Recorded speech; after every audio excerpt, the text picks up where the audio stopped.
दिमागवा जाने थे हमरो मूड बनल पैसा पहले लेके आवा हमारो मूड बनल है कि कुछ करबू अरबू हम खाते कि पहले ही तोके पैसा दे दे। पहले पैसा लेके आवा पहले तानी मन बोले ले तो हमरो ब्यौरा बनाते। अरे खुद हम ब्यौरा के चक्कर में तो कैसे तुहार बनाए अब लाइन पर ना होती है तो हम ही के लाइन बनावे पड़ी का। अरे ओकर घरों का बड़ा दबंग हमेशा दबंग हम मार के हड्डी पर जेरी तोड़ दिए। अरे तो यहाँ यहाँ ओकर घर वाला का करें घरे न करें। तू अरे बस का अगर करे को तो करो ना तुहार हाथ देते हम तुम्हारे साथे। तो चल हम ही कुछ करत हई हम ही बनाई का। हाँ व्यवस्था बनाओ चला तो चल हम ही बनाओ। हाँ, चलो चलो चल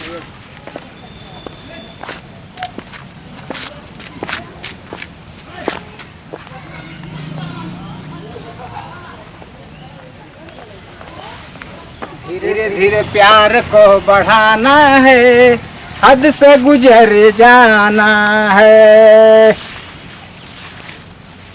का हो तू कैसे पीछे पड़ल हुआ। तू हके देख लिया बनावट के असूलों से आ खुशबू आ नहीं सकता कभी कागज के फूलों से। तुमके देख के हम बड़ा खुश हैं बड़ा प्यार देखली तोरे अंदर ही प्यार है। ये 21 दिन में तो के इतना प्यार हो गया। देखली है भाई प्यार ना भयल है। बोली तू इतना प्यार से देखलू है ना तो हम सोचली है कि तू कुछ कहबू हमके। शीशा में चेहरा देखला। अरे सुना देखा हम पैसा वालन के चेहरा ना देखा हमार 6 लाइन में 52 बीघा गयल है। इतना रुपया मिलल है इतना रुपया मिलल है कि का हम बताएं खर्चा करे के जगह ये ना मिलत है। आ तू हके देखली तो हम सोचली कि तू हमें ऊपर कुछ उड़ा पड़ा दे। अच्छा हाँ हो बहुत बहुत रुपया हमके मिलल है। तो तू का चाहते हो। तो हम सोचली है ना कि पैसा खर्च करे के कहीं जगह ना मिलल था तो हम कहली तू अरियो पर कुछ खर्च कर देंगे। अच्छा हाँ तो का तुम्हारा विचार है। 5 लाख दे दिया। 5 लाख हाँ बस उतना में खुश हो तो चला हम चल जाता है। चला चला देख इतनी पैसा हमारे पास है कि तोके हम देखता हम जान गए नहीं कि तोरी ऊपर कुछ खर्च कर दे। तो कब देवा पैसा बता। अरे देव ना बहने बहने निकारब बहने ना तोर खाता है ना। हाँ हुए तोर खाता में ट्रांसफर कर दे। नहीं खत्म ना हाथे में हमके दिया। हाथे में उतना रुपया कैसे हाथे में लेके आई कोनो मार दे हम ही के तब तो ओके काहे की मारी हाँ? तब रहेदा नाराज हो गई लो का। तो पैसा कब देवा बतैबा।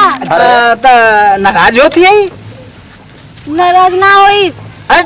हमके हाथे में चाहिए पैसा। हाथावा में ले लिए हमारे कुछ सोचे। हाँ तब लेके आवा जा जल्दी से। हमारो दिमागवा जाने थे हमरो मूड बनल पैसा पहले लेके आवा। हमारो तब मूड फिर बनल है एके कि बाद कुछ करबू अरबू हम खाते कि पहले ही तोके पैसा दे दे। पहले पैसा लेके आवा पहले हमरे बदे तू करा तब हम तैयार। देखा ये तर पैसा ना मिलेगा पहले तेरे काम ना होला। पहले काम तो बाद में पैसा। ना पहले पैसा फिर काम। पैसा तो हमारे पास गजल है जाने थी पहले काम तो फिर बाद में पैसा। जब इतना तोरे पैसा है इतना बहसत हुआ तो फिर एक बात दे तो के पहले दे ले हम खा। पहले का मतलब देख हमारे पास पैसा इतना है कि हमारा तूफानिया ना है। हमारे इतनी पैसा गजले हैं कि तोके तोप दे तो देवा तो 5 लाख हमके दे देना पहले फिर बाद में बाकी दिया पैसा। पहले हमारे सोचबू कि अपना सोचबू खाली हाथी आवल चाहते हो। कहीं हमके तू धोखा दे रहता। धोखा दे तोके काले न तोके पैसा हम दे देबो हमारो तन कुछ साल सुन ले बात या। वैसे हमके तो विश्वास है ना तोरे इतना पैसा होई। अरे हमारा तो फनिया ना है आवत हो कहते हो कि ऐसा हम लोग कथे तो के काहे तूफानी चाचा। हां जयराम जी की। जयराम जी की। चला अब तनी कुछ काम से। अरे काम से काम तो कई दिन से खोजत रहनी एकदम परेशान है खोजत का खोजत रहला ये खोजत नहीं कि जन 50 रुपया लेला ओ दिन बाजारिया में बंटी पे ले खातिर तो वो देला ना दे देव ना मतलब 50 रुपया खातिर। इतना पैसा है तो 50 रुपया के दे ना न जाने थे वो 50 रुपया खातिर चलिया ने ससुर न लायक। चल हट तो कहा तू करोड़पति बाप का बेटा हवा। करोड़पति तो क्या मामूली लौकत है का। हाँ हम मामूली लौकत है।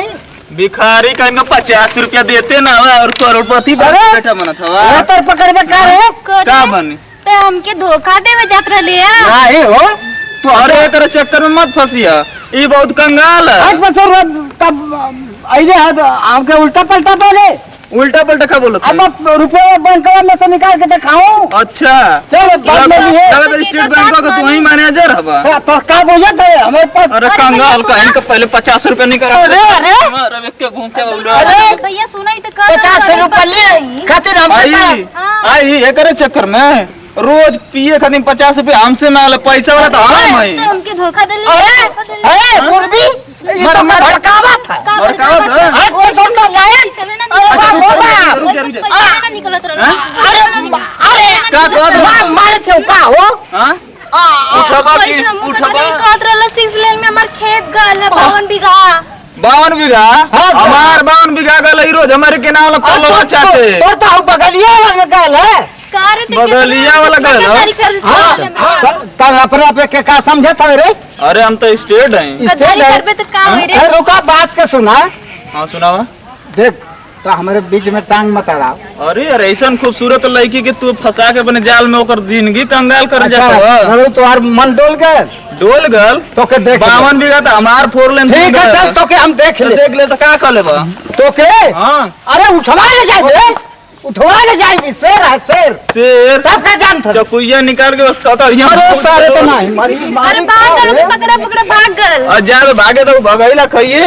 अरे आप सही समय पे आ गए नहीं कि हमके बचा नहीं तो जानत है का कहलो बुढ़वा। हम तो मनते न रही है।